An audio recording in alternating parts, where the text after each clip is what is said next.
Hey YouTube, this is Alexander, and today is the big day in Android land. Google has finally officially taken the wraps off of the next version of Android, as well as the next flagship tablet and Android phone from them.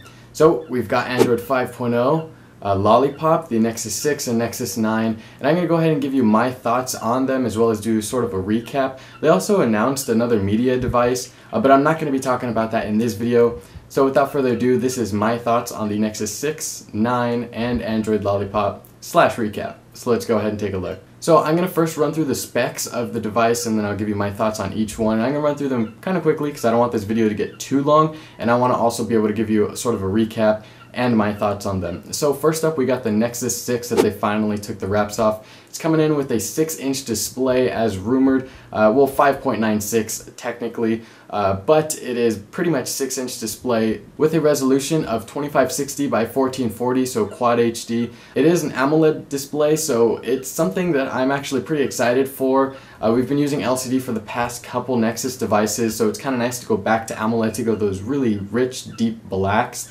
and nice colors. But anyway, it's got a PPI of 443 and Gorilla Glass 3. It's 10.6 millimeters thick, it weighs 184 grams, and that is actually pretty heavy for a phone. I mean, the Nexus 5 currently weighs about 130 grams, so that's a pretty hefty phone there. It does have aluminum around the edges, just like the Moto X 2014 edition. It is heavily based off that, so that is where the heft comes from. It's got a huge 3,220 milliamp hour battery, which is awesome, and I'm hoping is going to be able to last into a second day on a single charge. It's got a 13 megapixel rear-facing camera with OIS, the dual LED ring flash, 4K video capture at 30 frames per second, and I'm really hoping that it is a much better camera than the Moto X and than pretty much every other Android device, considering its price, which I will get to in a bit. But it also has a 2 megapixel front-facing camera. It's got a quad-core Qualcomm Snapdragon 805 processor clocked at 2.7 gigahertz, which always blows my mind whenever these phones come out with over a 2 gigahertz processor, because I got my old laptop that's I think like 2.1, and I know that's not necessarily the same, but it's just crazy to have that clock speed on a phone. But continuing on, it's got an Adreno 420 GPU, a dual front-facing speakers, not boom sound, but they are dual front-facing speakers, wireless charging, and water resistance. It's gonna have T-Mobile Wi-Fi calling support in early 2015 with an OTA update. And it comes in 32 and 64 gigabyte flavors with a cloud white variant and a midnight blue variant. They both look pretty nice actually. I'm actually more excited for the devices now that I've actually seen the press images than I was when I kind of saw leaks and mock-up renders, but I gotta tell you, I'm actually more excited than I thought I would be for the Nexus 6. It is going to be $649 off contract, so it is a hefty price. That is the base 32 gigabyte model. That's pretty expensive, I gotta tell you, considering that the previous Nexus devices were around $299 to $350, maybe $400. So this is definitely a more premium device. Google seems to be going after maybe possibly the iPhone, especially with their Be Together, Not the Same Android L ads and sort of commercials. Which isn't really a bad thing, but it is definitely a heftier price tag. I hope that that price tag reflects not just the bigger battery and the Quad HD display, but also a better camera. That is something that we're going to have to see as reviews hit and write-ups hit, but I'm really hoping that that price tag also includes a much better camera, because then it'll be just that much more worth it. It's going to be available for pre-order in late October and be available in stores in Google Play, Best Buy, T-Mobile, AT&T, Sprint, US Cellular, and Verizon in early November. And T-Mobile has already confirmed that it will be available on November 12th, both the Nexus 6 and Nexus 9, which is a huge plus. So the device has, of course, a huge display. It's going to be something that I am definitely going to have to get used to. Coming from the Nexus S to the Nexus 4 was a huge leap for me, and then the Nexus 4 to the Nexus 5 was another huge leap, so this is definitely going to be another huge leap for me. I'm sure I'll get adjusted, but probably not as well as I did with the Nexus 4 and Nexus 5, considering it's just a much bigger display than both of those. It looks, like I said, honestly a lot better than I thought it would. When EvLeaks released the press image the other day, I think it was yesterday, I was kind of excited for it. It was looking nicer than the previous leaks that we've seen, I believe, from him. And now that it's official and we've seen the colors and the way that it looks in the press shots, and they always kind of doll it up a bit in the press shots, but I gotta say, it looks really nice from just what I've seen in those press images, and I'm really excited about it. Something that I like to note about the price is that I really hope that with the $649 price tag, like I said, it is going to come with a much better camera. And just overall, considering that it's also available on Verizon and it's got much more carrier support, I would say, I hope that it's sort of going to be a true flagship for the end of 2014/2015. I hope it's going to be able to compete with phones like the iPhone, because that thing has a beast of a camera, and other Android flagships like maybe the G3 and the Moto X and the HTC One MA. I hope it's just up there. I hope Google really pushes this out to get mass consumer adoption, because that would be great to see, you know, the Nexus devices around in more consumers' hands, because really all of the past Nexus devices have sort of been techie phones or geek phones or, you know, developer phones, and whenever you mention it to an average consumer, they ask you, what phone is that? And you say the Nexus 5, and they're kind of like, oh, I've never heard of that. And I hope that this is Google's way to get into the minds of consumers and allow them to know that, hey, there is this Nexus phone. It's a beast of a phone, and it's a great phone with great support from Google. And I just really hope that this phone is the birth of that relationship between the consumer and the Nexus device. Now, something that I thought was interesting was the Nexus 6 promo commercial. I think it actually reminds me of an iPhone commercial, and don't hate me for that, because let me explain.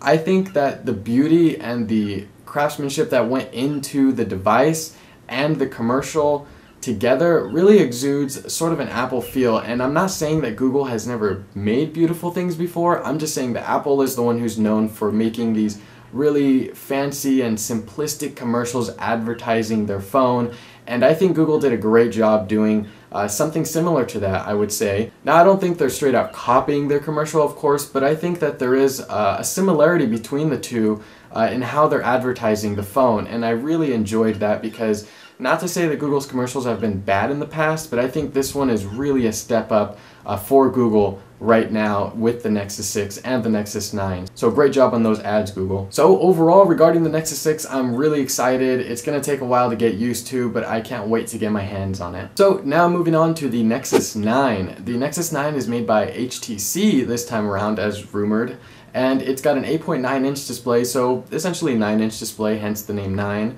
And it's got a 2048 by 1536 IPS LCD display with an aspect ratio of 4:3, just as rumored, with Gorilla Glass 3. So it is a little different take for Google on the tablet market, considering their previous Nexus tablets have just been the candy bar form factor, sort of a blown up phone. I gotta say, it'll be interesting to see how this does, and I really hope, again, it's gonna be a competitor to other popular tablets on the market, namely the iPad. It is gonna come in at 7.95 millimeters thick, or thin, if you'd like to say. It's got a 6700 milliamp hour battery, which is pretty big, I gotta say. That's a pretty honking battery there. It's got an 8 megapixel back-facing camera with an LED flash, which is kind of interesting to see how OEMs are continuing to put cameras on the back of tablets. You look ridiculous taking the pictures, but I guess sometimes it is useful for some people. But anyway, it's also got a 1.6 megapixel front-facing camera. It's got a 64-bit NVIDIA Tegra K1 processor clocked at 2.3 gigahertz, so that should be really nice when you're opening apps and doing heavy processing. It's got a Kepler DX1 GPU, 2 gigabytes of RAM, dual front-facing speakers with HTC boom sound, which has just got to be really pleasant to listen to boom sound speakers. Personally, I have never heard HTC boom sound in my life in person. I really have to, I know, but I've heard great things about them from everybody who I've spoken to who's got an HTC device with boom sound, as well as the reviews seem really positive about it. So it's really nice that Google is getting on the boom sound train here with HTC and the Nexus 9 because, I mean, when you're consuming media, I bet that's just going to be fantastic. So it's going to come in a 16 and 32 gigabyte variant. It also has a keyboard accessory, which is kind of interesting to see, but it's also nice. It's going to come in a Wi-Fi only and an LTE variant, and it's going to come in indigo black, sand, which is basically gold, and lunar white. It's going to start at $399 for the 16GB Wi-Fi only model, jump up to $479 for the 32GB Wi-Fi model, and the $599 model will be bringing you LTE, Wi-Fi, and 32GB of storage. Now pre-orders are going to start on October 17th, and it will be available in T-Mobile starting November 12th, so that's pretty cool. So again, I gotta say Google has taken a much different approach to the Nexus tablet. It seems as though it's being targeted toward the iPad, especially with the Android L commercials, as I mentioned before, be together, not the same. I really enjoy those commercials, I gotta say, and I'm really enjoying the way that Google is handling the Nexus tablet market. I'm gonna miss the form factor of the previous Nexus 7s, but you know, it seems as though they're trying to get their foot in the door of the consumer market, and I really, fingers crossed, I'm hoping they are, because there's not really any word that they're actually going to do that, but I'm still really hoping that that's what they're doing. With these releases of the Nexus 6 and Nexus 9, I hope this is their way to get in the door of consumers. But anyway, I'm just overall pretty excited about the Nexus 9, and it's really nice to see a tablet from Google with top-notch specs, so great job there. Now on to Android Lollipop, sort of a little bit of a recap since we already know a lot of things that it's going to bring, and also my thoughts. So Android L is finally announced as Android 5.0 Lollipop, which I gotta tell you, I'm kind of liking the name. It's pretty cool. I honestly thought it was going to be Lollipop. A lot of rumors came out saying that it was going to be Lollipop, and I'm just kind of excited for Lollipop. I like that name. I know it's kind of, I guess, kiddish, or some people say silly, but I enjoy that name. And Android Lollipop is going to bring a complete design overhaul, as we've seen from Google I/O, and I actually did a video on Android L, the developer preview running on the Nexus 4 that you guys can check out if you want to. Link will be down below in the description if you guys want to see that. But it's going to bring Material Design, which is Google's new design language, and I gotta say, that just looks gorgeous. And I gotta tell you, as somebody who's used Android since the days of 1.5 back in 09, all the way up to, well, now KitKat and eventually Android Lollipop 5.0, I'm really excited that Google has taken the initiative to make Android look beautiful. Prior to KitKat, it was arguable that, you know, iOS looked a lot better, it was prettier, it was more dolled up and fancy, and with KitKat, it sort of evened out the horse race there, arguably, and now with Material Design, there's no competition at all. Android definitely looks much more beautiful than iOS 8, I gotta say, and I think Google has really come into their own with the way that they're making Android look and operate, because now you not only have really cool features and just the whole aspect of customization for your device, but you've also got the beauty to go along with it, and I really am applauding Google, and it just warms my heart inside to see that Android is really looking nice finally. So enough of the sappy side of Android. It's also got cool new notifications, you've got new quick settings, you've got a battery saver mode, which is pretty cool, considering that sometimes there are really rare occasions when I want to be able to just turn on battery saver mode, clock down the CPU, you know, turn off other things and just help to save battery, and they finally have that now. You've also got Project Volta, which is going to help battery life across every device running Android L. Art, or Android Runtime, is now enabled by default, which is really cool because I have noticed significant speed improvements and battery life improvements running Art on all my devices that can run it. You've also got the ability to say OK Google and have your phone activate even when it's off, or the screen is off rather, which is really cool. Now this is only available on supported devices, so I'm not sure if the Nexus 4 and 5 are going to get it, but I believe the Nexus 9, 6, and probably LG devices and Samsung devices, other devices that can already do similar tests like that, and the Moto X should probably be getting that feature. You've also got a cool device setup where it basically allows you to just tap two devices together, and your old device, one of them that you tapped with the new device, will basically transfer over information and allow you to easily set up your new phone, which is really cool and really handy for setting up a new phone.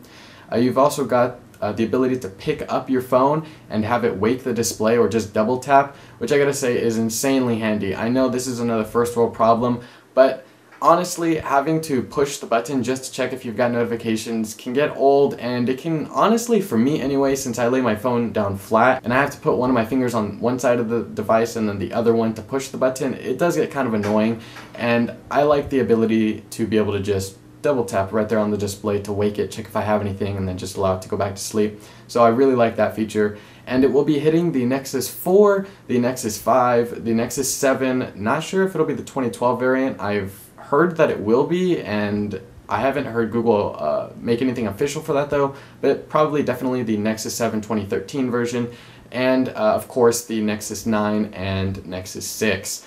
So let me know what you guys think about all of this information down below with a comment. That was quite a lot of information for you guys to take in, so feel free to go ahead and replay the video if you guys like. I hope you guys enjoyed it. If you did, be sure to hit that like button, subscribe down there for more, and I'm just so excited, I gotta say, ending. But anyway, that's been it. I hope you guys enjoyed. I will catch you in the next one. Peace.